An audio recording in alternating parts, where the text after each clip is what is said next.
Olá, pessoas! Podcastirmãos.com de número 478 entrando no ar. Eu sou o Paulinho e estou aqui com o Thiago Tomé, que tinha planos de ter uma cabeleira quando adulto, mas não rolou. É isso aí, gente. Eu tô aqui com a Adri. Adri, agora a mais nova imigrante brasileira. Não, mais nova não, já faz tempo, já tá dando um ano, né, gente? 5 meses. Já, 5 meses. Eu sou a Adriana e eu estou aqui com a Cláudia, que era pra estar morando na aldeia, mas tá morando na selva de corrupção de Brasília. Olha só. Meu Deus do céu. Eu achei que você ia falar selva de concreto. Selva de concreto, selva de pedra. Não, é que a selva de pedra é São Paulo. né? Tem que arrumar outro nome pra Brasil, outra selva. Por isso que a gente falou do concreto, né? Tá bom. Ai, gente, eu sou a Cláudia e tô aqui com o Paulinho, que achou que ia ter só filho homem nessa casa, mas que agora ele é pai de pet. Olha só! É, como os E planos faz mudam, né, minar gente? pra dormir e tudo, viu? Coloca na caminha, fica dormindo. Nossa, cara. Tem hora que a gente eu pego ela no colo, assim, tipo, tá dormindo no sofá, vou pôr na caminha, pego com aquele cuidado, igual pegava bebezinho, assim, eu falo, para, Paulinho, é um cachorro. É cachorro! Muito bem, gente, estamos aqui com a Claudinha e com o Thiago pra colocar em prática o que vivemos quase todo santo dia quando nossos planos são frustrados, né? Eu achei que você fosse falar quase toda semana. É, quando vamos gravar o podcast. Com o Thiago. Quando tentamos gravar o podcast sobre adoção, mas ele ainda vai ficando pra frente, né? Já foram muitas tentativas, gente. Vai acontecer, vai. Não é igual por o Papai falta. Noel. Tem que acreditar que ele veio. Mas nós vamos falar sobre planos frustrados, sobre redirecionamento de rota. Olha que chique isso, parece papo de coach, né? Parece. Mas a gente vai conversar Meu Deus do céu, redirecionamento de rota. como reagir quando nós não conseguimos seguir adiante com nossos planos. Só faltou você falar, ver o copo meio cheio. É, exatamente.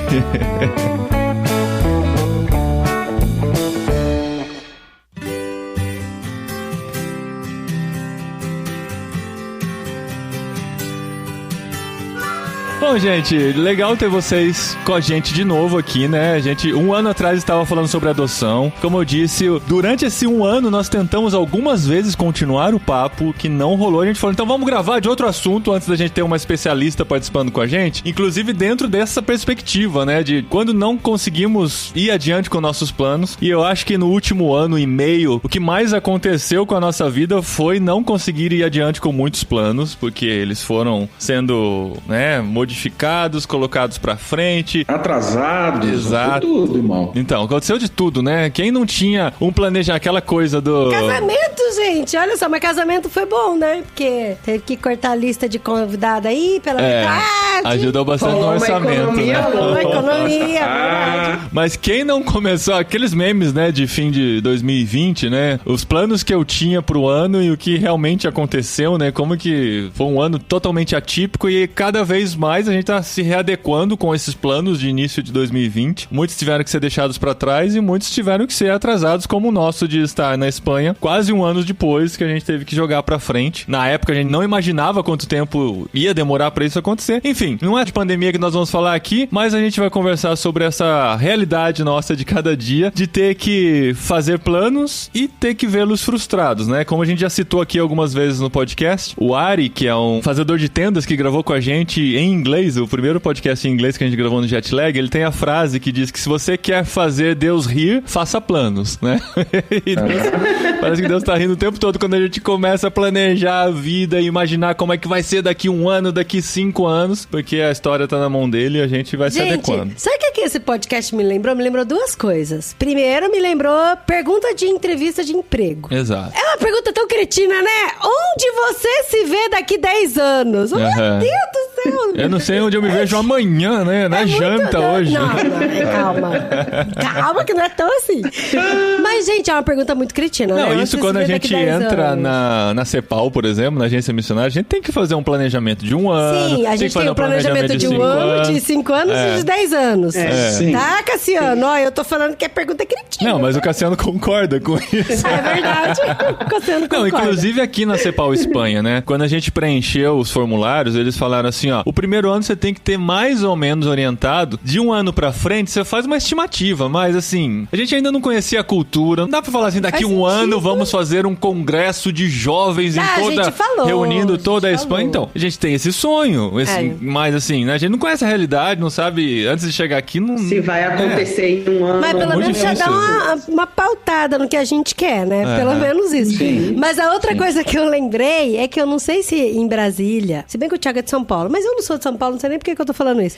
Mas a gente Ninguém brincava... é do lugar que a está, gente, né? A gente fazia uma brincadeira quando era criança, que a gente colocava um quadrado e colocava 3 risquinhos em cima, 3 risquinhos na esquerda, aí colocava em cima 1, 2, 3, 4 e aí embaixo, acho que era 1, 2, 3, 4 Isso também, alguma chama coisa assim. tábua de Ouija, que chama. Não, não é tábua de Ouija. Aí no meio você falava assim: ah, com quantos anos você acha que vai casar? É. Aí nas 3 pontas era os nomes de 3 cidades, na outra 3 pontas, nome de 3 meninos que você gostava. E aí em cima os números era quantos filhos você ia ter. É. E aí embaixo, nossa, embaixo eu não lembro o que era. Zé era mandinga lá em São José dos Campos. Né, Bandinha? Gente, macumba. olha só, quem jogava esse joguinho quando era Horóscopo criança. de crente. Não, e aí você... Aí era tão ridículo, porque, por exemplo, você colocava o número, vou casar com 21 anos. Daí é só você ficava rodando 1, 2, 3, 4, 5, 6, e aí eliminando. 1, 2, 3, 4, 5, 6, até eliminando. Daí no final falava, você vai casar com o Jorge, vai morar em Florianópolis, vai ter 2 filhos, e vai casar com 21 anos de idade. Embaixo era menino, menina, menino, menina, pra saber o sexo dos filhos. E, gente, é uma coisa tão engraçada, porque às vezes a gente ficava assim, nossa, eu acho que eu vou casar com 21 anos mesmo. Parece que isso começa a guiar a nossa vida. Não, pera aí, eu preciso fazer planos pra até 21 anos já poder casar, né? Já tá com a vida encaminhada pra isso. Mas... Não, mas era só pra falar que eu invento essa brincadeira. Eu tô tentando te ajudar, Adri. Tô tentando... Não tem reflexão nenhuma em cima. É só isso. Não, mas é curioso porque a gente, desde muito pequena, eu sempre... as pessoas perguntam, né? Na escola, o pessoal sempre perguntava, o que você quer ser quando crescer? O que você quer ser quando crescer? Eu lembro que eu queria ser aeromoça. Sempre quis, assim, um sonho de ser aeromoça, que eu achava chique se vestir daquele jeito, maquiar daquele jeito e viajar um monte. Daí depois eu descobri que tinha altura de corte, que eu nunca poderia ser aeromoça. Nunca, gente, que triste, né? É pra alcançar os maleiros, né? Hoje parece que já... casou com você, Paulinho. Exatamente. Pra compensar. Pra alcançar os maleiros, né? Ai, tão frustrante. Hoje eu acho que já pode baixinha ser aeromoça, né? Não sei, acho que não. Acho que tem essa questão de segurança altura. mesmo, né? Segurança, E aí, depois, conforme eu fui crescendo, eu falei, não, eu quero ser dona de uma lanchonete. Vai chamar Apetite Lanches, tem até nome. Daí eu falei, não, gente, tem que gerenciar, ser empreendedora, isso não tem nada a ver comigo. Daí eu falei, eu já sei o que eu quero ser quando crescer. Aí quando eu tinha uns meus 15 anos, quero ser advogada, igual o Keanu Reeves e tal. E aí... O Keanu Reeves, na verdade, é ator, não sei se você já percebeu. Mas no Advogado Diabo, ele era advogado. Então, assim, pra vocês verem muitas mudanças de plano na minha vida, porque hoje eu não sou nem advogada, fiz faculdade de farmácia, sou missionária e moro na Espanha. Então, assim, né? É meio que uma terapia com a Adri que a gente vai fazer hoje pra tentar lidar com essas frustrações do passado, né?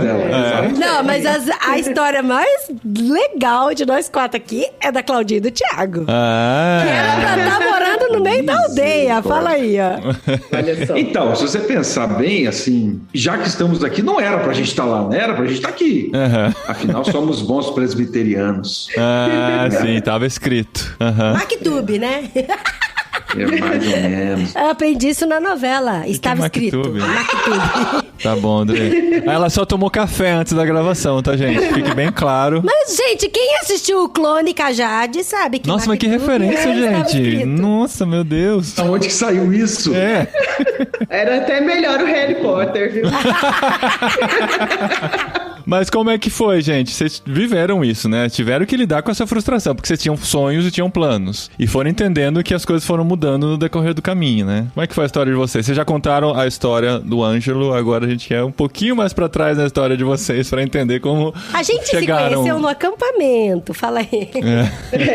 Não, a gente sempre foi muito diferente, Adri e Paulinho. A Clau sempre teve as coisas muito bem organizadas, inclusive planejadas. E eu não tinha, não. Eu tinha um caminho lá na frente, sabia talvez onde queria chegar, mas não era tão planejado. Agora, no meio dessas coisas todas, tanto para quem planeja como para quem não tinha as coisas tão definidas, as mudanças, elas batem. Elas chegam e, assim, elas causam um desconforto grande, né? Porque nessas mudanças, né, a gente planeja, a gente sonha, né, e lidar com uma mudança de rota no meio do caminho é frustrante e deixa a gente vulnerável, né? E faz a gente perceber que não é a gente que tem o controle mesmo das coisas, né? Então essa história da nossa ida lá para Boa Vista, né, mexeu bastante com a gente, mas hoje, olhando para trás, a gente vê, assim, que não tinha como não acontecer isso na nossa vida, né? Que hoje a gente entende que Deus colocou a gente para lá para fazer um trabalho que, se a gente tivesse em outro contexto, talvez não aconteceria da maneira como aconteceu lá, de amadurecimento, de crescimento como família. Então é ruim no começo, mas é bom depois. Mas assim, tava muito claro pra vocês no início do planejamento claro. E tal, né? Tipo, não foi um ato de rebeldia. Ai, tá todo mundo falando que não é pra ir, eu vou, sabe, assim? Não, pelo contrário, contrário. O que a gente consegue ver hoje, pelo menos pessoalmente, né? As mudanças de rota, elas são desconfortáveis, mas nem sempre elas são ruins, né? Essas mudanças, elas vão ensinar a gente a depender mais de Deus, a entender que algumas verdades que a gente tinha tão claras e apegadas, né, quanto a rumo de vida, caminho, história, que de repente aquilo não é assim, né? Eu acho que tá meio etéreo, assim. Eu acho que se a gente puder contar um pouquinho da nossa história, acho que fica um pouco mais claro da nossa percepção. O pessoal tá ouvindo assim, tá falando, do que eles estão falando, gente? Pra onde eles iam, onde eles foram? Alguém morreu. Isso, não, vamos lá então. A gente se conheceu na juventude, já podemos falar isso hoje, e tanto eu quanto a Cláudia tínhamos, assim, uma convicção, uma perspectiva clara de que nós deveríamos nos envolver com um trabalho missionário, de campo. No começo, eu tinha muito claro que era no norte do Brasil, entre comunidades indígenas, e isso, então, sempre foi, desde os 15 anos para mim, era claro, e eu vim construindo a minha caminhada, mirando para isso daí. Você tinha ouvido algum apelo do Ronaldo Lidório, alguma coisa assim?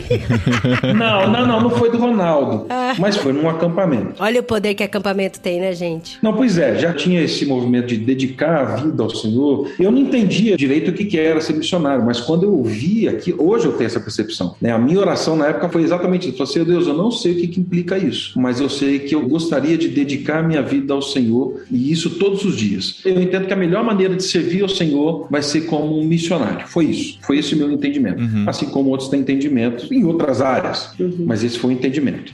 Para mim, a história com missões começou quando eu era pequena, assim. Eu lembro do dia da minha conversão, foi depois de uma história missionária. A minha igreja, na época que eu fazia parte, tinha muita campanha missionária, tinha campanha missionária voltada só com o ministério infantil da igreja, então as crianças levantaram recursos para enviar missionários, né? E tinha um trabalho em parceria com Asas de Socorro. Então, assim, missões sempre falou muito ao meu coração. E na adolescência, começando assim, eu estava no começo da faculdade, e aí eu percebi também dessa mesma maneira que Deus me queria servindo especificamente em campo missionário. Eu ainda não sabia onde, mas sabia que ia servir com aquilo que eu estava estudando. E aí depois, quando conheci o Thiago, a gente só fez uma convergência de rumo.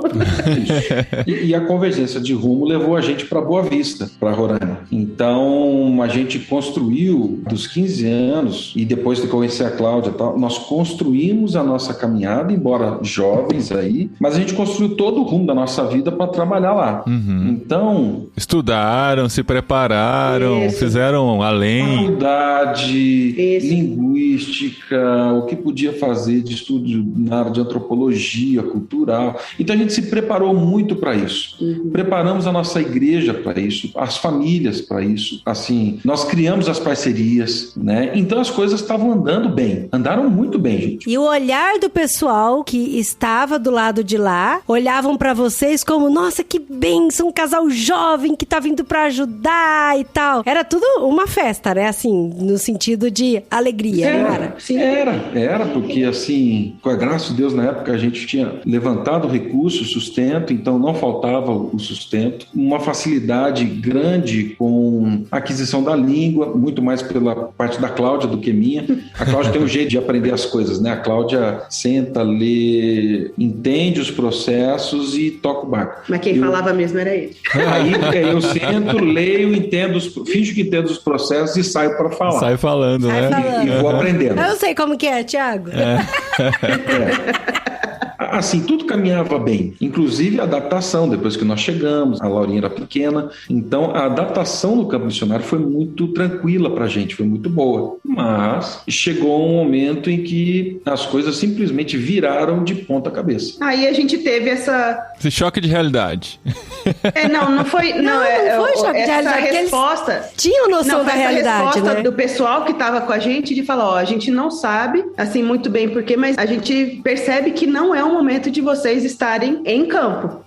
E os relacionamentos estavam bons, né? Estavam bons, estavam tranquilos. Tudo isso permanecia, né? Assim, todas as coisas que o Thiago falou agora, mas a gente não ia ser cabeçudo de falar, não, a gente veio pra isso, então vamos botar. Então, mas o que vocês querem dizer com virar de cabeça pra baixo? Não, só pro pessoal, porque eu conheço a história de vocês. Só pro pessoal entender assim, que não houve uma briga, não houve uma doença. Não, nada. Foi simplesmente... A gente já estava morando em área, nós já tínhamos começado uma caminhada, e aí, então, depois de uma convenção da organização que a gente fazia parte, eles acharam melhor a gente esperar um pouquinho mais para estar no campo, né, em área indígena. E aí a gente perguntou, assim, mas qual é o problema? A resposta na época para a gente foi assim, olha, nós confessamos ainda que nós não discernimos muito bem, porque está tudo bem, mas existe um consenso dentro do conselho em que vocês devem permanecer um pouco aqui. E isso nunca aconteceu aqui, porque para o grupo que nós íamos trabalhar, ainda hoje, acho que ainda falta gente disposta a trabalhar. Naquele dia, eu confesso para vocês que eu voltei para casa, a gente está na base da missão, eu voltei me perguntando e falando assim, Deus, o que está acontecendo? Porque assim, a gente preparou, e se a gente olhasse para trás na época, estávamos somando quase 8, 9 anos, a gente preparou a nossa vida para estar aqui, nós viemos, nós não temos um problema financeiro, nós não temos um problema relacional, nós não temos problema com a organização. E agora, quando a gente está aqui, o senhor fala assim, não. Espera, não entra ainda, né? Pois é. E isso pra gente foi um processo muito duro de desconstrução. E não tem problema isso, né, gente? Não quer dizer porque foi difícil que, assim, vocês não eram maduros o suficiente pra isso. Não. Todo mundo tem que lidar com a situação, né? E aí, a gente até fala, né, que essas coisas presbiteriano geralmente não fala.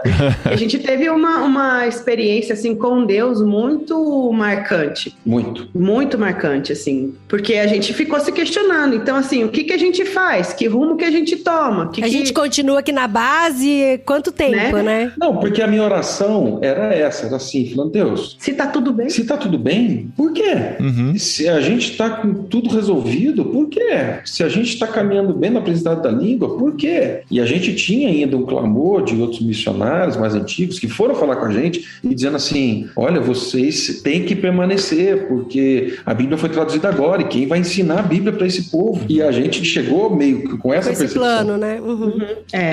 E foi isso, assim, foi no meio de uma pergunta dessa, e que a Cláudia estava até falando, uma noite orando a Deus e perguntando e questionando, eu assim, pessoalmente tive uma percepção muito clara, de uma resposta muito dura de Deus, mas que foi libertadora, foi transformadora pra mim. Falando assim, Deus, por quê? Por quê? Por quê? Por quê? Por quê? E a resposta foi simples, foi assim, porque você não me conhece o suficiente para falar de mim. Uau. Eita.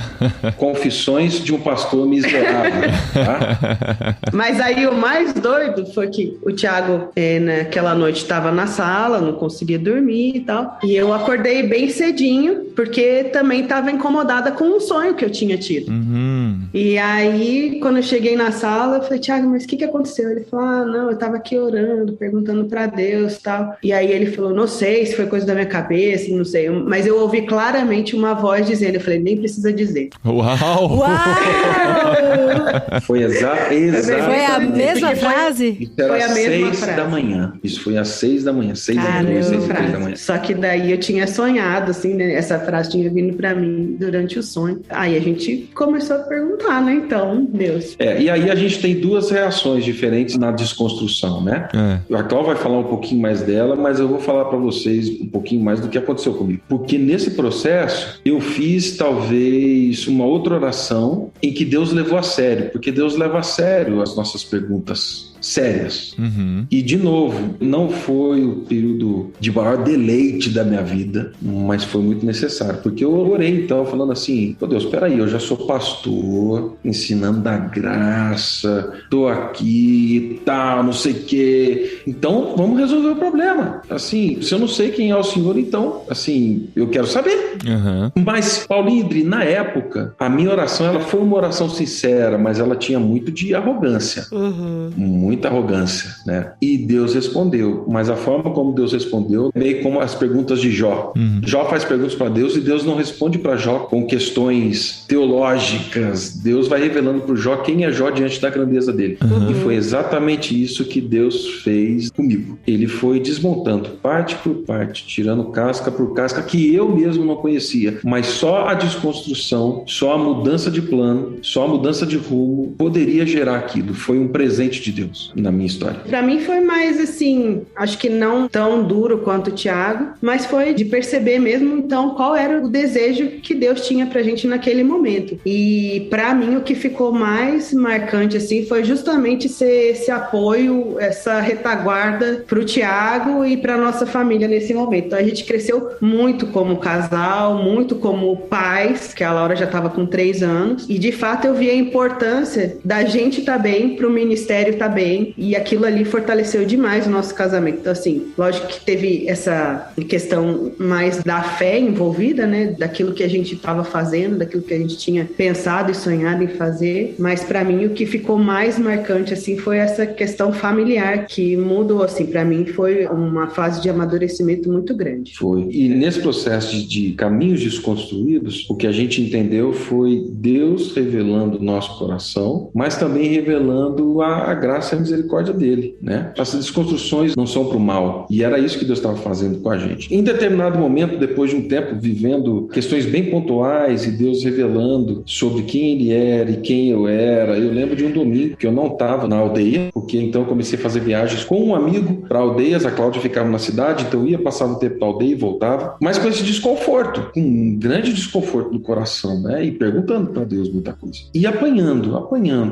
E eu lembro de um domingo que a gente estava na cidade, e olha isso, né? O Jonas. Eu falei assim para Cláudia, eu tô aqui, mas eu não quero ir na igreja. Como assim? Que papo é esse? Eu não quero ir na igreja, porque eu sei que eu vou chegar na igreja e vou apanhar. Né? E a Cláudia falou assim, que papo é esse? Que conversa boba é essa? Eu falei assim, não quero ir na igreja, tal. E naquela tarde eu liguei para um pastor amigo. A gente deixou todos os mantenedores, todas as igrejas apoiadoras, a gente deixou todo mundo ciente do que estava acontecendo. Essas coisas do coração, não. A gente contou depois, porque a gente não conseguia nem discernir na época essas coisas. E isso é importante, eu acho, que ficar aqui também. Porque no momento você não consegue discernir muita coisa, não. É caos. Mas eu lembro disso. E aí eu liguei para um pastor, um amigo, e a gente conversando, e eu falando do que a gente estava fazendo e tal. De repente ele falou assim, meu filho, é o seguinte, cuide do problema de Deus, que é a presença fiel de Cristo na história, a evangelização. E Deus vai cuidar da sua espiritualidade. Segundo lugar, cuide da sua espiritualidade, que Deus vai cuidar da sua reputação. Que Deus legal. Te abençoe. E desligou o telefone. Que legal. Não, legal pra você tá ouvindo. Mestre dos magos, né? Vem, dá a mensagem e some, né? Não, mas aí ele aparece de novo? Não, ele aparece de novo, velho. Porque daí ele terminou assim, daí eu lembro que era fim da tarde, a Cláudia falou assim, não, que isso, não é assim, não viaja não. Eu falei, então tá bom, então vamos pra igreja. E é uma igreja assim, sem manifestações carismáticas, políticas, tal, né? Mas eu lembro direitinho que a gente chegou na igreja, a gente sentou, participou do culto e o pastor começou a pregar em cima do texto de Colossenses 2. E ele estava fazendo uma exposição de Colossenses. Antes de começar a pregação, terminou o louvor, eu estava sentado de braço cruzado ouvindo. Ele começou com a seguinte frase: cuide do problema de Deus, que é a evangelização do mundo, e Deus vai cuidar da sua vida. E não foi o mesmo pastor que ligou pra você, né? Não! E aí ele falou: cuide da sua espiritualidade e Deus vai cuidar da sua reputação. Sua reputação. Olha isso! Cara, naquela hora eu já sabia, eu confesso pra você que eu pensei, falei assim, tá vendo? Não era pra vir. Foi libertador. Eu confesso que naquele dia eu comecei a entender toda a mudança dos planos. Por quê? Ele falou da graça de Deus de um jeito que eu confesso para você que nenhum livro tinha me explicado e eu não conhecia daquele jeito. E ele não só falou da graça, como em alguns momentos da pregação ele falava assim, olha, tudo que você faz para compensar aquilo que Cristo fez na cruz, ainda que seja uma resposta voluntária, tal, tudo que você faz e que carrega esse ar de vou devolver aquilo que foi me dado, isso é desmerecer aquilo que Cristo fez na cruz, quando ele pegou a sua escritura de dívida e encravou na cruz e expôs principados e potestades à vergonha. Falou assim, isso é graça. Naquele dia eu lembrei do Brennan Manning, né? O impostor que vive em mim. Eu me vi um impostor com toda a fidelidade e sinceridade, mas eu naquele dia Deus me fez discernir, né? Que assim, no fundo, todas as ações boas, sinceras e honestas, tinham um fundo de vou retribuir. E não era, não podia. Daí pra frente, Deus foi quebrando, moendo, desconstruindo, até que chegou uma hora que a gente falou assim, a gente entende que não dá mais. E o tempo todo vocês estavam morando na base? A gente morando em Boa Vista e continuando o trabalho. E achando que, assim, a princípio Deus estava só adiando pra gente se preparar melhor e mais pra frente a gente segue, né? Daqui a pouco a gente entra, Exato. Eu acho que um texto que ficou muito vivo para mim nessa época foi de Provérbios 27, depois tem que confirmar, 27, mas do verso 1 ao verso 7, que termina falando, leais são as feridas feitas por aquele que ama. As mudanças de plano foram feridas leais feitas por aquele que amava a gente. Porque precisava curar de dentro para fora algumas coisas. A gente foi, eu acho que foi a passagem missionária mais rápida da organização.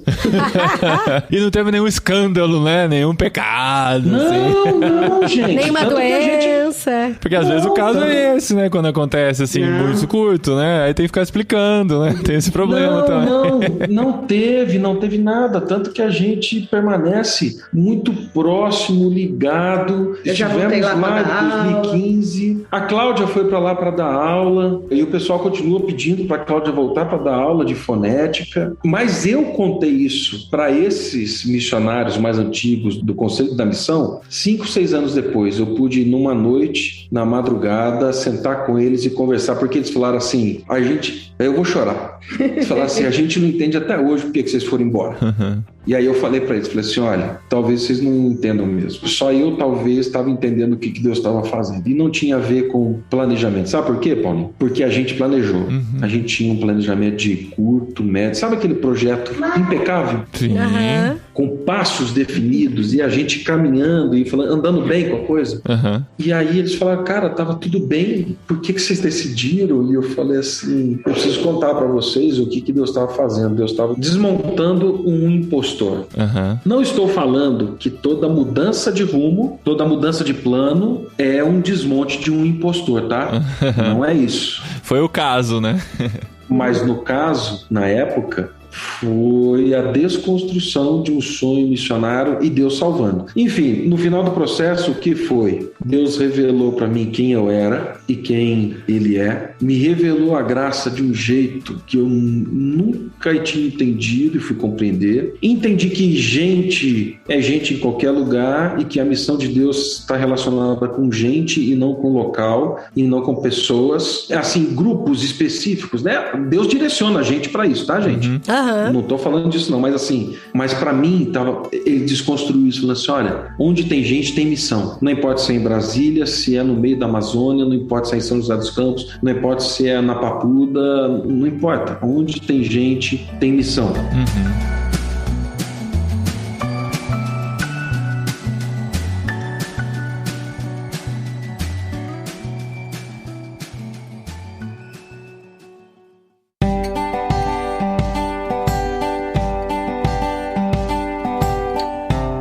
às vezes rola aquela crise assim, né? A Adri teve essa crise, eu sei que ela teve, e acho que vocês também podem ter tido, de terem se preparado por 8 anos pra serem alguma coisa, pra fazerem alguma coisa, e depois disso perceber que, assim, à primeira vista foram anos perdidos, né? Porque, assim, eu não fui ser o que eu estava planejando pra ser, estudei pra isso, e hoje parece que não serve pra nada, né? Vocês conseguem entender como esse processo hoje ajuda vocês, olhando pra trás, e como aquilo foi importante para o que vocês são hoje? Desse processo de preparação antes dessa frustração, entre aspas?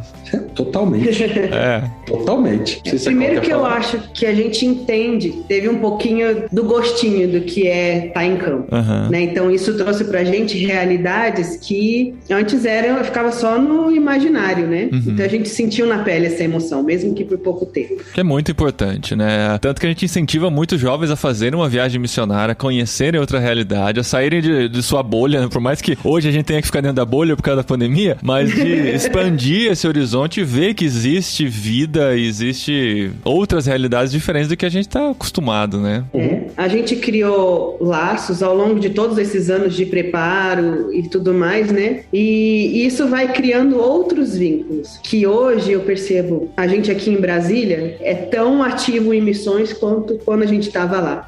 Porque Brasília, por ser uma cidade de passagem ou de muitos encontros aqui por questões do governo e tudo mais, a gente sempre recebe gente aqui. E isso foi possível porque a gente esteve nesse meio, porque a gente conheceu muita gente, esteve em muitos lugares, fez contatos, mas mais do que isso eu acho que é voltar no que o Thiago disse. Deus falou ao nosso coração que onde tem gente, tem missão. E foi engraçado que um dia a gente eu compartilhando isso com os adolescentes aqui da igreja, uma menina me perguntou: tia, você ainda continua sendo missionária? Eu falei, sim.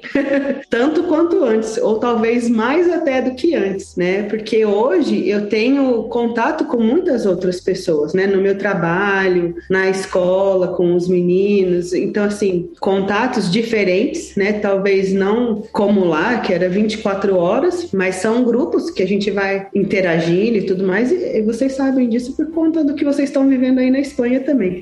Que a gente tem oportunidades e que o coração das pessoas se abre. São situações onde a gente vê a vulnerabilidade dos outros. Então, sim, hoje eu falo muito de Jesus para muitas pessoas aonde eu tô. Não necessariamente no que a gente chama de campo missionário, mas no nosso campo missionário aqui mesmo, pertinho da nossa casa. Na outra ponta, né, a Cláudia falou dos relacionamentos construídos e que a gente traz disso. Isso é muito rico, isso é muito forte. A nossa casa continua aberta e um centro de passagem de missionários. Sim, a gente já passou aí.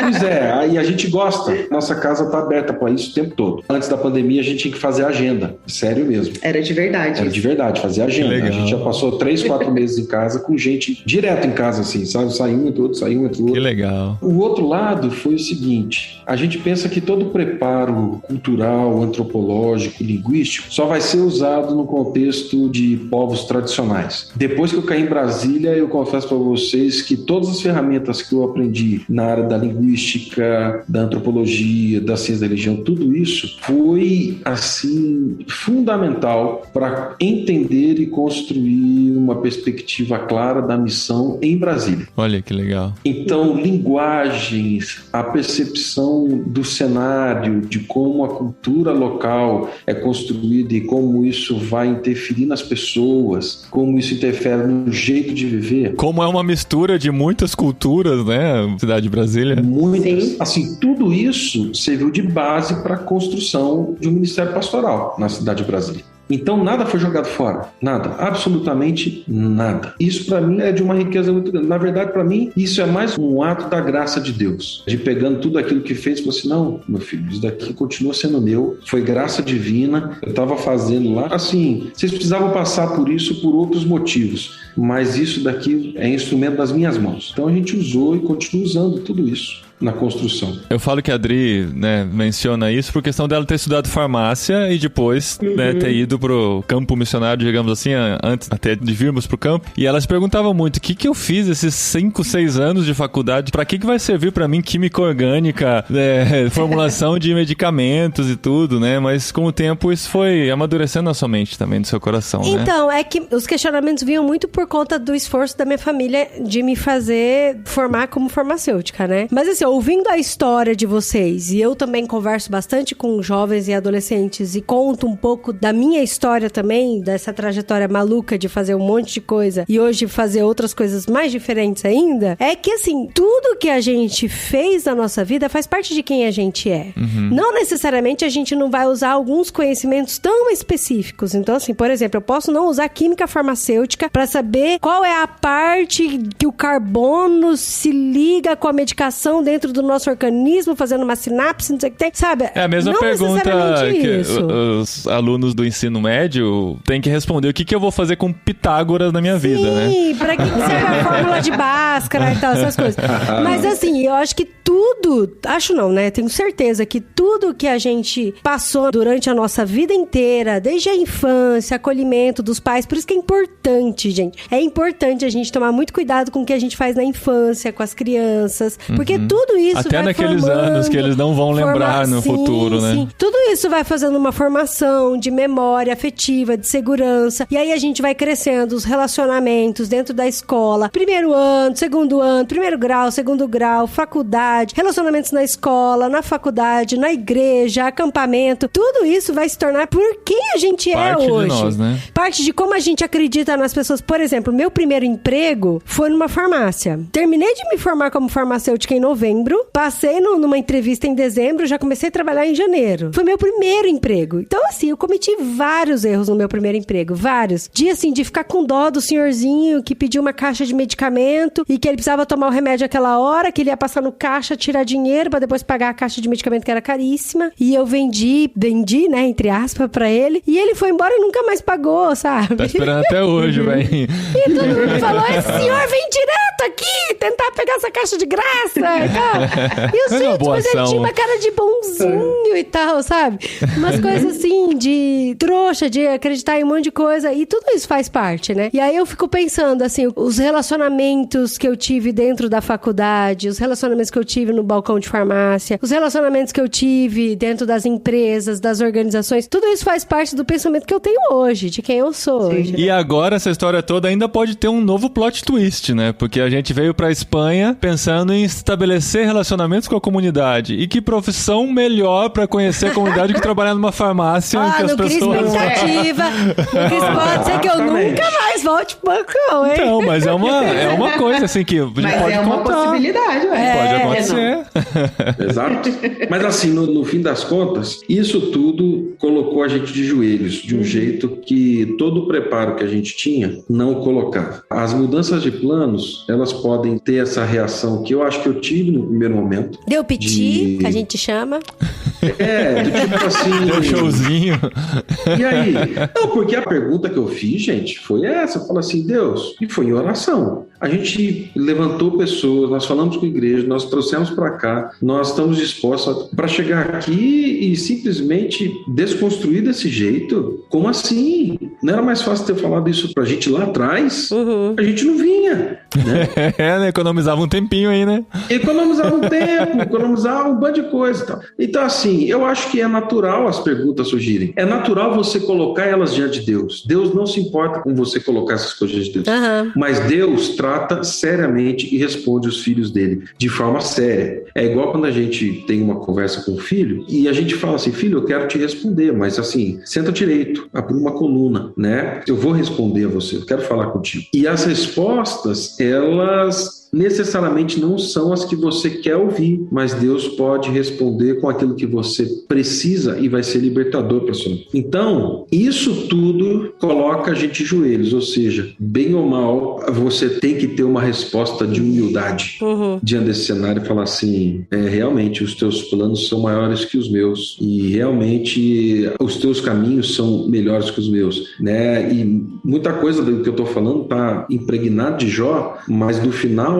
eu digo isso, né? Eu falo assim, Deus, eu coloco a mão na minha boca, porque naquela época eu falei de coisas grandes e coisas grandes demais pra mim, que eu não tinha conhecimento nenhum. Mas é legal esse negócio, Thiago, da gente fazer uma reflexão depois, né? Porque a gente, esse fim de semana agora, a gente tava no retiro da CEPAL, né? CEPAL Espanha. E aí as pessoas querem conhecer um pouco da nossa história, né? E aí é legal... a gente treinou tanto contar a nossa história em espanhol, gente. Sim, ficamos afiadíssimos, porque qualquer jantarzinho, qualquer paradinha, eles perguntavam, por que Espanha? Montanha, por que Linares? E aí é legal porque quando a gente vai contando, a gente vai refletindo em muitas coisas que na época a gente não refletia, sabe? Sim. Igual, por exemplo, eu fiz, né, faculdade de farmácia, igual a gente já falou aqui. Eu arrumei um emprego, e aí eu trabalhei no balcão de farmácia. Eu amava trabalhar no balcão de farmácia, mas eu detestava trabalhar de final de semana e feriado. E aí eu falei, não, Deus, eu quero muito arrumar um emprego de uma indústria farmacêutica ou de uma distribuidora. Então eu comecei a trabalhar numa multinacional que tinha representação no Brasil, e eu amava o emprego. Só que eu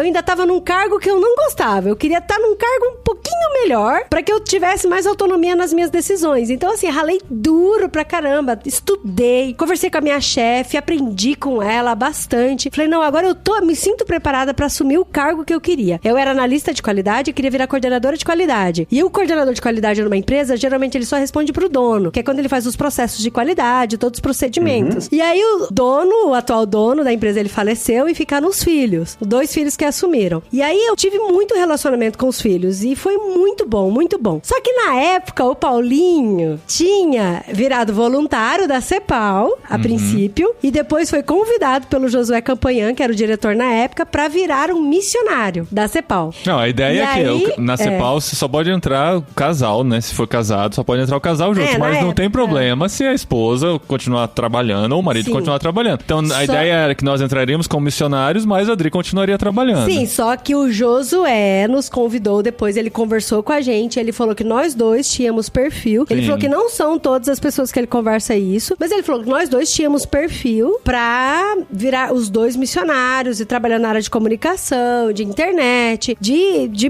movimentar bastante, que essa área tava crescendo bastante no Brasil com relação a pastores e líderes, que é a frente de trabalho da CEPAL, né? Só que daí eu falei, não, meu projeto é virar coordenadora de qualidade da empresa que eu tô trabalhando, ganhar dinheiro pro Paulinho ser missionário em paz. Esse era meu plano. E aí, então... E Deus rindo, né? Não, e aí eu orando bastante, eu falei, Deus e tal. E aí veio o convite da CEPAL, na época, pra gente participar do Encontro CEPAL. Eles falaram, a gente vai pagar tudo pra vocês, o hotel e tal, e a gente quer convidar vocês pra passar uma semana com a gente lá no Encontro CEPAL, conhecer melhor a CEPAL, conhecer os trabalhos, saber como que funciona o Encontro CEPAL. É a balinha, né? A balinha pra... E aí eu falei, pro Paulinho, amor, não vou, tô trabalhando, não vou, tô trabalhando. E isso, conversando com o meu chefe, conversando com os 2 donos da empresa, falando pra eles que eu queria ser coordenadora de qualidade, E aí, um dos 2 chefes, que era a mulher e o homem, né? A mulher me chamou na minha sala, bateu assim no vidro da janela, abriu a porta e falou assim, Adriana, me espera na sala de reunião junto com o RH. Falei, uia? Você é demitida. Né? Fiz caca, né? Na hora. A hora que eu cheguei lá, ela falou assim, olha, Adriana, ela tinha sotaque mó fofo. Você tá entregando, assim, já tá dando muitas dicas de quem é. Vamos lá. Ela falou assim, olha, Adriana, a gente tá gostando muito do seu trabalho, você é nova, super responsável, planejadora, sonhadora, você tem firmeza, tem pulso firme, é boa pra dar treinamento. Nossa, Adri, como então, você é boa. Então, por isso, eu lembro, assim... Os elogios ela lembra todos.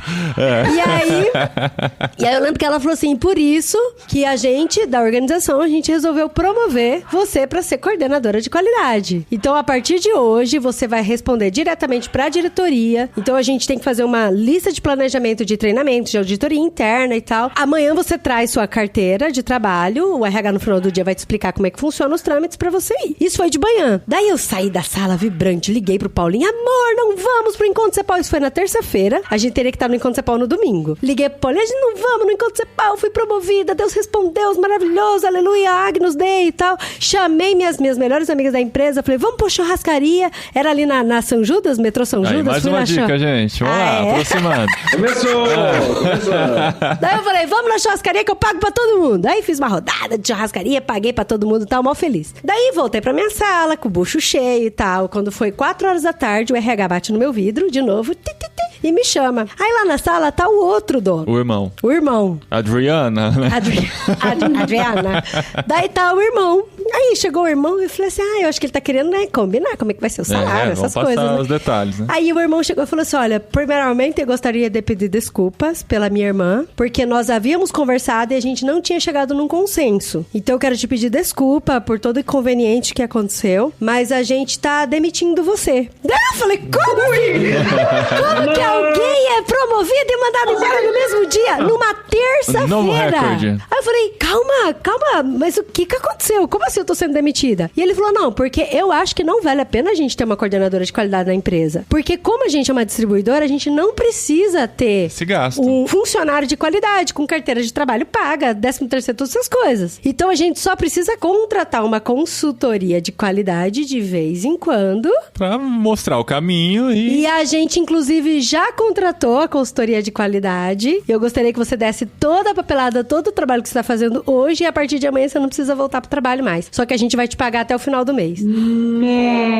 Aí eu falei, e quem que vai pagar a rodada do churrasco pros amigos?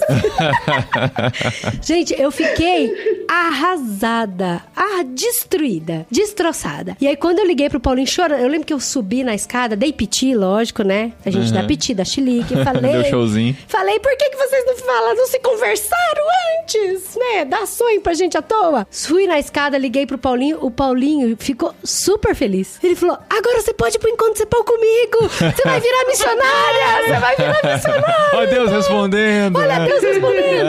E aí hoje, aí eu contando essa história pra uma amiga minha, ela falou assim, e é uma amiga muito querida, que a primeira vez que eu fui mandada embora, eu liguei pra ela, a gente foi pra um restaurante. Daí, a segunda vez que eu fui mandada embora, eu liguei pra ela também, pra mesma amiga, e aí ela foi comigo de novo. E ela falou assim, Dri, você já parou pra pensar como Deus é maravilhoso? Se você tivesse sido mandada embora logo de cara, você ia pensar, hoje eu só tô na missão porque eu não prestei pra trabalhar na coordenação de qualidade. Mas Deus quis mostrar pra você que você tinha valor, que você tinha competência pra aquele cargo, e hoje você tá na missão porque Ele mostrou pra você que era pra você tá lá. Eu falei, nossa, que da hora. E é isso mesmo, porque eu não fui mandada embora por incompetências, entendeu? Sim. E eles mostraram de um jeito bem bizarro isso. Sim.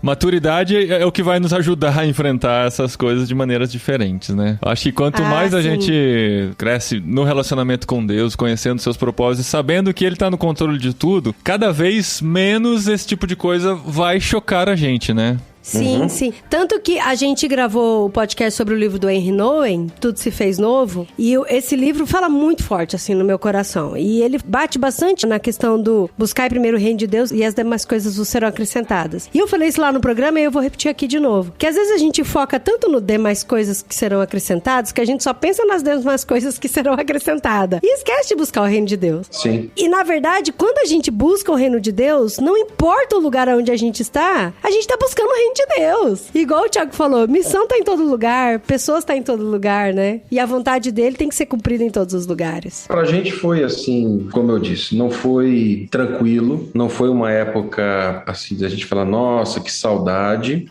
De muitas coisas sim, mas do processo, ele foi duro, mas ele foi duro pro bem. Então a gente olha com muita gratidão. Eu olho para esse tempo lá atrás, foi uma mudança de vida, de rumos, de história.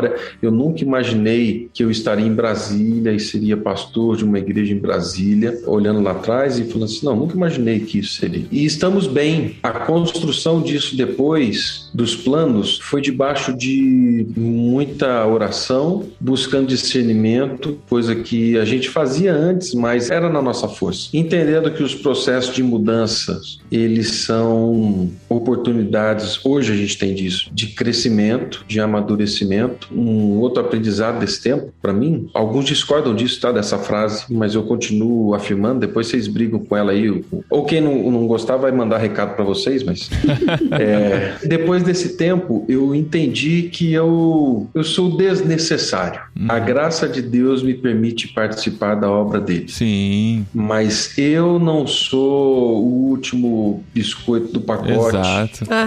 Isso é chocante, né? Quando a gente descobre que Deus não precisa da gente. Isso, Deus não precisa. Mas por que tá aí? Hoje eu entendo que é um ato extremamente bondoso e da graça dele permitir fazer o que a gente faz. E isso muda as nossas percepções hoje de ministério, percepção pastoral, de caminhada e até mesmo das mudanças. A gente hoje olha com muito mais temor, tremor, as mudanças de planos que a gente vive. Essa não foi a única, né, frustração. Não foi. Mas foi. Mas com certeza certeza ela nos preparou para lidar melhor com as que vieram depois. Acho que todo dia, como eu disse no começo, todo dia, por menor que seja, a gente tem planos frustrados, pequenos, grandes. Hoje eu ia fazer peixe, mas esqueci de tirar da geladeira. Vou sair pra caminhar hoje no fim do dia, começou a chover, não vai rolar. Então, assim, são coisinhas que, assim, quando criança, eu lembro que eu reagia de jeito muito... Não sou quando criança, amado. Não, mas eu tô lembrando de quando criança, assim, como coisas pequenas eram difíceis de lidar. Como pequenas frustrações. Mas é porque, igual assim, a Claudinha é super planejadora, organizada. E o Paulinho também é bem organizado, tem todas as coisas na mente. Então, quando o plano dele é frustrado, ele fica muito, muito chateado. E aí, às vezes, difícil. Minha primeira reação é ficar chateado, então, assim. Mas o que eu tava dizendo é que quando criança, às vezes, a gente vê nos nossos filhos, né? Pequenas coisas são o fim do mundo, né? E hoje a gente já consegue relevar muita coisa e as coisas que nos frustram são em outro nível. Você só precisa de 5 minutos. Eu preciso só dos 5 minutos pra assimilar, né? Mas, uma coisa importante que a gente não pode terminar sem dizer é que a gente fala muito sobre mudança de planos, eu falei várias vezes sobre Deus rir dos nossos planos e tal. E isso não quer dizer que a gente não deva fazer planos e não deva se planejar. E não deva se preparar, essa pessoa. né? Vai lá, não marido. seja essa pessoa. Não, eu sou super planejadora, né? A Cláudia sabe. Não.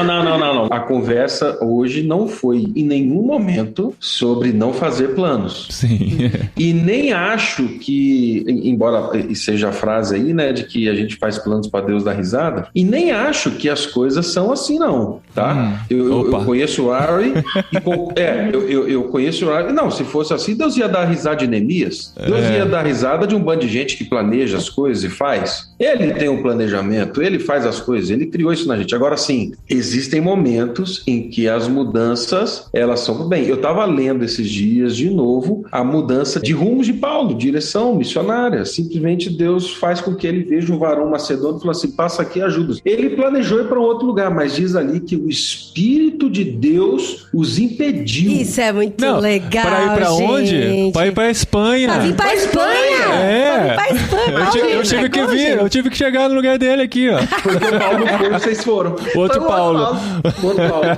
A gente não pode negar isso. Então, não é que Deus é alguém que fica dando risada, falando assim, que legal, fez plano, deixa eu mudar você aqui, né? Como se fosse uma virada do tabuleiro do War. Não é isso. É Deus guiando certamente a história dele, a grande história dele e a gente que está nessa grande história de forma graciosa, ajudando a gente a entender melhor ele, os planos dele, a história dele e como a gente entra nessa história melhor. Então, assim, planeje. A gente vive aqui na igreja hoje, a gente planeja, a gente sonha, a gente constrói, a gente olha na frente. A gente tem coisas olhando lá na frente daqui 4, 5 anos que a gente tem que planejar hoje. Sim. E ponto. Mas tem que estar tranquilo para mudança de plano. Eu lembro uma vez que o Thiago contou pra gente que ele tinha planejado uma série pra ir falar na igreja dele e tal. E aí tava acontecendo uma série de pessoas ficando doentes, de tragédias, lembra? E aí você falou, não, gente, calma, a gente vai mudar os planos, vamos falar sobre outra coisa. Porque vamos falar sobre sofrimento. Agora é outra, eu falei, uau, que da hora, mudando tudo assim, né? Muito bom. E a gente tem que estar sensível, né? A mudanças e aceitar com mais facilidade e ouvir a voz de Deus. Só pra terminar, a Bíblia fala em Hebreus 4, aliás, o livro de Hebreus é muito animador, né? Ele coloca a gente muito em contato com Deus e além de te animar, ele também faz com que você para e comece a contemplar as coisas ao seu redor, né? A criação e tudo. Pra mim, eu gosto bastante de ler Hebreus. E aí, no versículo de Hebreus 4 e 7, ele fala assim, você tem que escutar, né? A voz de Deus, pra que você não tenha os seus ouvidos surdos. Alguém tem uma Bíblia fácil aí pra ler o versículo de verdade?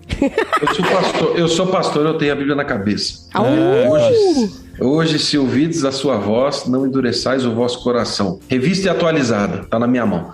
E é interessante que esse mesmo capítulo, se eu não me engano, ele fala que a Bíblia é viva e eficaz. E que ela separa juntas e medulas e também ajuda a discernir pensamentos. Se eu não me engano, acho que é versículo 13, alguma coisa assim. E é interessante porque esse versículo começa falando hoje. Mas se a Bíblia é viva e eficaz, hoje é hoje, amanhã é hoje, depois de amanhã é hoje. Então, todos os dias a gente tem que ter a sensibilidade para ouvir a voz de Deus, pra gente não endurecer o coração. Então, isso é muito legal, porque na verdade não é que nossos planos estão mudando drasticamente, a gente só tá sendo mais sensível ouvindo a voz de Deus.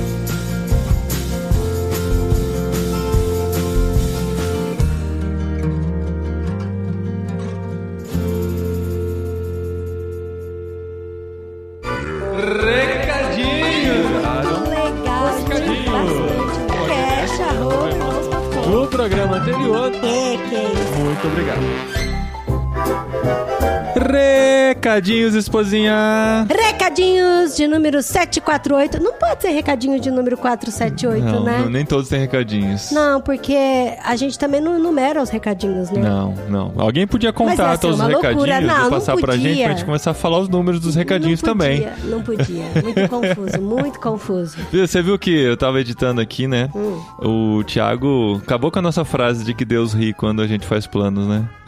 Ah, mas tá certo. Eu nunca gostei, pra falar a verdade, dessa frase, sabia? Não, porque parece que a gente tem que ser bagunceiro. Não. É que passa a impressão de que Deus tá lá de sacanagem com a gente. Ai, bobinho, não sabe de nada e tal, né? Mas, na verdade, assim, é só um exagero de dizer que, assim, a gente pode fazer planos, mas a resposta certa vem de Deus, né? Vem de Deus. Inclusive, tá na Bíblia. Exatamente. Só não fala que Deus ri, né? Quando a gente faz planos. Mas essa coisa de, eu tô sonhando as coisas aqui, mas Deus, na verdade, sabe como é que vai ser e vai ser diferente. Vai se encaixando as coisas. E vai nos ajudando a encontrar o caminho, né? Gente, é sempre tão gostoso conversar com a Claudinha e com o Thiago. Eles têm tantas histórias, assim, e todas as histórias deles você vê, assim, que tem permeia muito o Espírito Santo e Deus na vontade da vida deles. Nossa, eles são maravilhosos. Você fez uma bagunça agora, permeia o Espírito Santo e Deus na vontade da vida deles. Nas histórias deles, assim, Sim, eles são pessoas incríveis mesmo. E assim, né, vocês perceberam, né, eu acho que vocês perceberam que esse episódio era pra ter sido a segunda parte da adoção. Da adoção,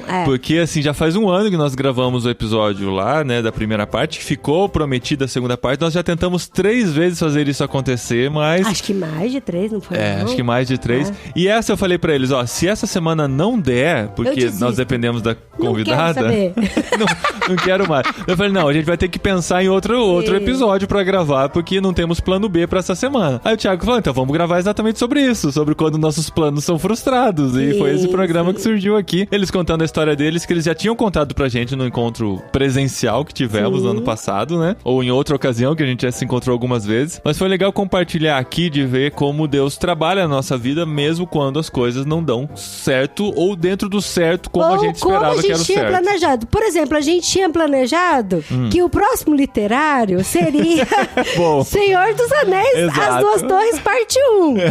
Esse foi o plano. Exato. E a gente quer compartilhar com vocês também. Já compartilhamos nos grupos, né, do Telegram, tanto na cabine quanto no Olá Pessoas, mas se você não está lá, não sabe, nós vamos adiar por 1 mês a gravação do episódio sobre a primeira parte do segundo livro do Senhor dos Anéis. Não adiar mais, né, amor? Porque, gente, é grande essa primeira parte.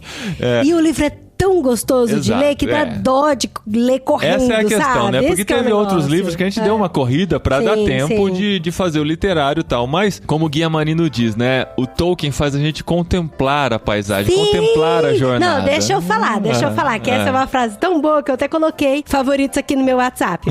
Porque eu escrevi pro Gui, eu falei assim, Gui, eu tô apaixonada pela escrita do Tolkien. É muito louco. Porque eu gosto muito da J.K. Rowling, eu gosto de Harry Potter, isso não é novidade, todo mundo sabe. Só que eu leio Harry Potter assim, numa paulada e tal, porque é aventura e tudo acontece aqui, acontece ali e tal. Daí ele falou assim, Dri, comparando Tolkien com J.K. Rowling, é mais ou menos assim. A J.K. Rowling leva você pra uma aventura muito legal. O Tolkien também leva você pra uma aventura muito legal, só que ele faz você parar no meio do caminho, olhar pra cima e contemplar as estrelas. Então eu falo, nossa, cara, é muito Então não isso, tem como ler legal. correndo, né? E a gente teve alguns percalços durante esse mês, alguns compromissos além do que esperávamos, dificuldade pra ler, e tem o nosso filho que está lendo junto com a gente também, o André, e ele tava se sentindo um pouquinho ansioso com o prazo, tadinho, de terminar a leitura. E ele é o que tá mais adiantado de nós três aqui em casa, tadinho, ele tava ansioso. Então a gente conversou com o Tan e com a Carol, que eles também estão com outros compromissos, e a gente não quis correr, a gravação teria que ser nessa semana desse episódio aqui, a gente combinou, não, vamos esperar mais 1 mês, a gente continua lendo com calma, com carinho, e ao mesmo tempo a gente teve contato com a notícia de que a Dani Marques estaria lançando um livro, e esse a gente vai dar spoiler pra vocês do próximo episódio do Literário. Apesar de não podermos ler esse livro antes, vocês não, a gente leu esse livro antes, a Dani está lançando um livro infantil, e a gente vai conversar com ela sobre esse livro e sobre o tema do livro, que vai ser o próximo Literário. Então, vai ser muito legal, vai gente, ser ao contrário demais do que a gente geralmente faz, né? A gente geralmente chama vocês pra lerem os livros junto com a gente, pra depois conversar sobre ele. Esse a gente vai conversar sobre o livro e anunciar o lançamento do livro pra você adquirir e levar pra sua escola, levar pra sua igreja, pra poder conversar sobre esse tema tão importante que é o próximo livro da Dani Marques e é o próximo literário já na próxima terça-feira aqui pra vocês acompanharem junto com a gente nesse literário um pouquinho diferente, mas muito especial também, deixando então a primeira parte das Duas Torres para o literário do mês que vem. E pra ficar por dentro de tudo isso, participe do nosso grupo no Telegram. Sim, como é que faz pra participar? Irmãos.com/Telegram. É o caminho mais fácil pra você achar, porque tinha muita gente entrando sem saber do que se tratava o grupo, e às vezes dava uma bagunçada. A gente deixou fechado pra quem entra por link. Então o link é irmãos.com/Telegram, que é o link encurtado. Você cai direto no grupo. E depois tem o grupo dos mais chegados ainda. Os VIP dos mais VIPs. Que é a cabine irmãos.com, reservado para os nossos mantenedores, para as pessoas que contribuem financeiramente com o nosso trabalho, com o ministério que nós desenvolvemos online. E para participar, irmãos.com/cabine, e lá você vai descobrir as formas de contribuir financeiramente também para o nosso projeto aqui na Espanha, para o nosso projeto online, com a nossa vida. É uma forma de você fazer parte desse trabalho missionário que a gente desenvolve por aqui. E se você quiser acompanhar um pouquinho da nossa vida aqui na Espanha, siga-nos no Instagram. Sim, nos nossos pessoais, Paulinho de Gaspari e Dri de Gaspari. Sempre que a gente tem uma experiência transcultural aqui, que a gente conhece um pouquinho da realidade da nossa cidade, a gente tá compartilhando lá. Geralmente é divertido ou só curioso. Olha só, vou compartilhar uma agora rapidinho, que eu descobri hoje essa manhã. Eita. Que os espanhóis não usam cotonete. Porque a gente é muito eu falo os espanhóis, tipo, a gente tá em Linares, na Andaluzia, numa rua muito específica. A gente brinca com os espanhóis. Quando a gente descobre uma coisa específica de um espanhol, a gente fala, vou contar pra todo mundo que os espanhóis são assim, né? Só pra brincar de generalizar. Mas o lance do cotonete... Mas, gente, é engraçado, porque a gente trouxe uma caixinha de cotonete do Brasil e aí acabaram os cotonetes, né? Aí coloca na listinha, comprar cotonete. Aí é Johnson & Johnson, gente. Tem Johnson & Johnson aqui, então deve ter cotonete, né? Tem muita coisa da Johnson & Johnson. Daí eu fui em vários mercados procurando e aí eu achava só aquele cotonete que tem a cabecinha redondinha que é pra passar no umbigo de bebê, né? Daí eu falei, gente, mas que coisa que só tem esse tipo de cotonete. Daí eu fui aqui na frente numa drogueria que é pequenininha, mas tem tudo. Tudo que você imaginar de perfumaria tem lá. Daí eu achei no meio das fraldas de bebê cotonete. E tá escrito... para bebês. Para mas bebês. É cotonete normal. Para bebês. É cotonete normal. Então, assim, esse tipo de coisinhas, de curiosidade, a gente vai contando lá no nosso Instagram e... Sim, a gente toma muito cuidado pelas coisas que a gente conta, que os espanhóis já nos seguem também, né? E já entendem algumas coisas. E se você escreve, dá pra clicar em tradução e tal. Então a gente toma cuidado da maneira de expor os espanhóis, mas as curiosidades estão lá com muito carinho, contando no nosso dia a dia por aqui. E também irmãos_com no Instagram, você fica por dentro das coisas relacionadas ao podcast, ao site e as novidades que a gente sempre tem por aí. Então 3 contas pra você seguir: irmãos_com, Paulinho de Gaspari e Dri de Gaspari. Ajude a gente a crescer nas redes sociais, que nós queremos ser influencers. Não queremos não, mas é legal, é divertido quando as pessoas seguem. Então até semana que vem, gente. Obrigado pelo carinho, compartilhem, façam a palavra do podcast irmãos.com se espalhar. A gente conta com vocês como embaixadores para mais pessoas conhecerem nosso conteúdo também.